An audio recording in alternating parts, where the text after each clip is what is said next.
Hello guys! Hello! This is for Libra. Libra, welcome dito sa aking channel. Kapalaran 888. Welcome.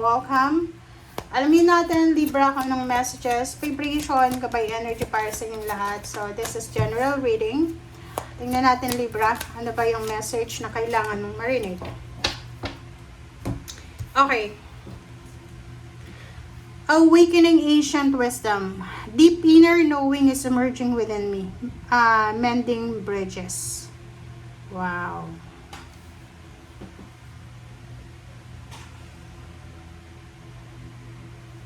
Ang nakikita ko dito, Libra, sa linggong ito, importante yung linggong ito para sa'yo.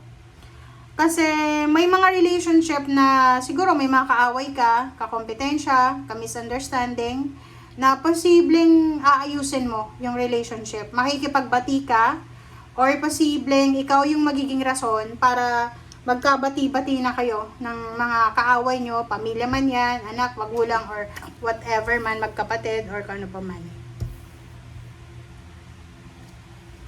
Alright, so let's check.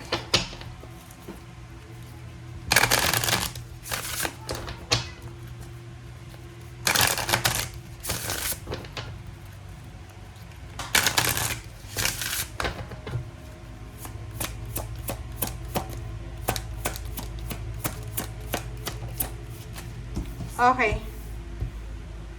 The thinking man.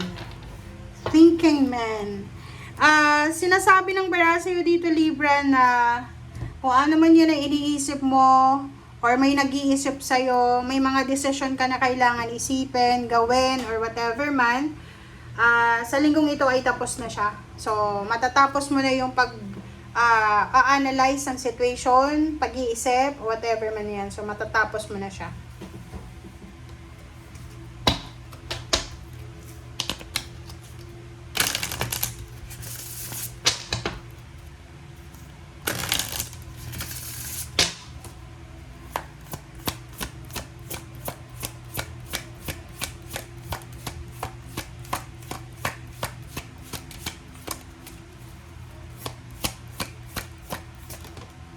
Okay, citrine.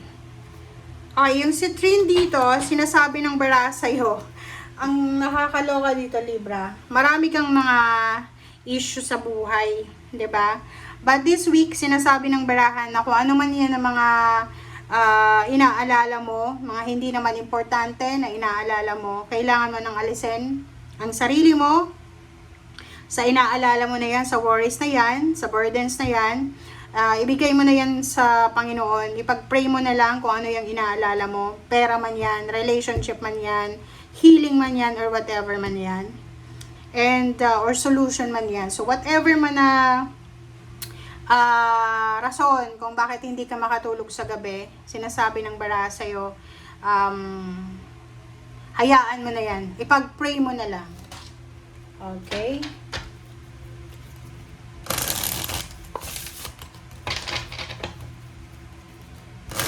Libra.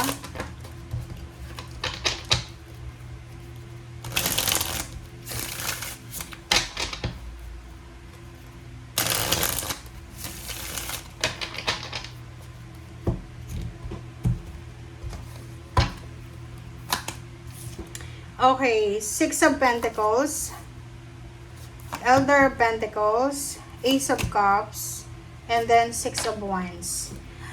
Ang makikita mo dito, Libra, Six of Pentacles and Elder of Pentacles, sinasabi na isang Earth sign, Virgo, Capricorn, or Taurus, or isang Water sign, Pisces, Scorpion, Cancer, isang Fire sign, Leo, Aries, Sagittarius, na posibleng makakatulong sa'yo sa kung ano man na financial needs mo, or kung ano man na pangangailangan mo emotional. Okay?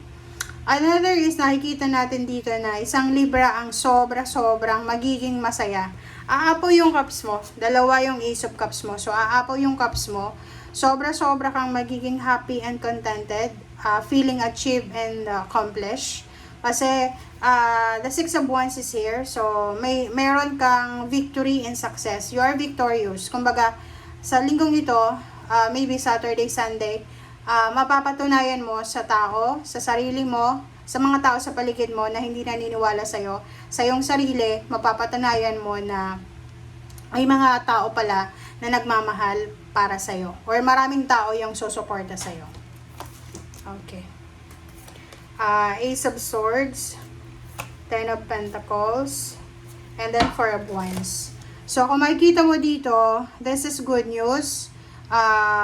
Maraming balita siya. So, there's a communication, letter, chat, call, confirmation na posibleng yung pera na to darating na. So, this is from your family or this is for the family. So, sinasabi ng barahan na to, Libra, na sa linggong ito, posibleng makatanggap ka ng lump sum of money, maybe 10,000 or 100,000 or 1 million. Pwedeng makatanggap ka na posibleng makakatulong sa foundation, sa stability ng iyong pamilya. So, makakatulong to para maging stable and secured yung pamilya mo or kung ano pa man yan na kailangan sa family. Okay. Guardian of Swords, Eight of Cups, and Six of Cups, and Child of Wands. So, dito naman, sinasabi ng barahan na maging careful tayo sa mga taong pinagkakwentuhan natin, ng ating problema, ng ating blessings, lalo sa linggong ito. Kasi may mga tao dyan na hindi nila matanggap na may napatunayan ka. So, you need to be careful. Maging careful ka na wag magkwento sa kung kani-kanino lang. And the Eight of Cups is here. Sinasabi ng bara sa'yo na mag-focus ka sa finances mo. Mag-focus ka sa finances mo. Huwag kang masyadong nakafocus sa mga chismis, sa mga emotional burdens, or sa kung ano pa man ng mga bagay na hindi mo kailangan. Kasi eto, sinasabi ng barahan na posibleng masira yung flow ng money sa'yo kung nakafocus ka sa chismis or sa mga maling kwento. Sinasabi ng barahan sa'yo dito na yon, may pwedeng parent ka, you're a mother or you're a father, mayroon ditong anak ka na suwail, pwedeng suwail siya. It's either fire sign Leo, Aries, Sagittarius, or earth signs Virgo, Capricorn, or Taurus, air signs, or earth signs. So, kung ano man ang zodiac signs niya, itong taong ito, may love life siya, ex mo, pwedeng anak mo, pwedeng kapamilya, na naging suwail sa'yo, kinalaban ka, or whatever man na ginawa na masama laban sa'yo, posibleng makakatanggap ka ng message galing sa kanya. Makakatanggap ka ng message na gusto niyang makipag-usap sa'yo, gusto niyang humingi ng tawad, gusto niyang humingi ng tulong. Okay, Explorer of Pentacles, the Hangman, and Five of Wands, and the Emperor. Okay, so dito sinasabi ng Explorer of Pentacles and Hangman na may mga iba sa inyo dyan na Libra. Hindi naman lahat ng Libra to makaka-resonate. Pero yung iba sa inyo dyan, sinasabi ng bara sa inyo na may travel sana kayo na pupuntahan. It's either you plan to travel around the world or pwedeng meron kang travel for business, for work, or for leisure, for vacation. Pero hindi siya natuloy. It's because siguro of kung anong nangyayari ngayon sa mundo, especially sa Middle East. And nakikita ko sa iyo ngayon na because doon sa mga na-delays na hang sa'yo, medyo nagdadalawang isip ka na ngayon. So, parang, ang nakikita ko sa'yo dito, sinasabi ng bara sa'yo na kailangan mo daw na ilaban kung ano talaga yung purpose mo or kung ano talaga yung gusto mo sa buhay. Kasi yung Emperor, sinasabi ng barahan na kahit may mga delays, may mga setbacks, may mga hang-ups, still, kailangan mo pa rin na sundin kung ano yung gusto mo. Yung original plan mo daw, yun yung kailangan mong sundin. Okay, wow. So, dito sinasabi ng baraha na there's a collaboration, business collaboration, or any financial collaboration and partnership ang posibleng magdadala sa'yo ng sobrang happiness, celebration, and then prosperity in abundance. So, nakikita ko sa'yo dito, Libra.